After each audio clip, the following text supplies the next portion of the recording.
former President Obama's latest memoir. It's called Promised Land, and he explains why he sent his vice president to Capitol Hill to negotiate on his behalf. He said, one of the reasons I'd chosen Joe to act as an intermediary, in addition to his Senate experience and legislative acumen, was my awareness that in McConnell's mind, negotiations with the vice president didn't inflame the Republican base in quite the same way that any appearance of cooperation with black Muslim socialist Obama was bound to do.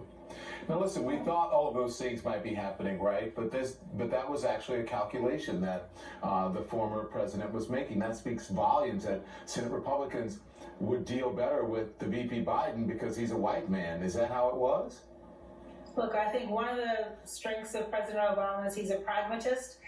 His ego didn't need to be the one up there negotiating. What he wanted to do was to get something done. And if Vice President Biden was more palatable to them and we could make progress with him as a negotiator, then that was fine with President Obama. And I think race had a lot to do with it. Well, it's interesting because I'm not sure that any other president in history would have to make that sort of calculation, besides maybe a woman who had a male vice president and would say, I wonder if they would work better. You understand what I'm saying? Nobody else has had to think about it. Yeah. I know exactly what you're saying, but that's the price of being the first. But fortunately, we were lucky that President Obama wasn't going to put his own ego ahead of what was best for the country. Mm-hmm. And I think it's one of the strengths that President-elect Biden will have when he takes office is that he does have these long and deep relationships with many of the members on both sides of the aisle in both the House and the Senate. Well, let me ask you this. I want to make sure to get it in. President Obama also opens up in his book about the role his presidency played in Trump's rise, okay, and he writes this in part.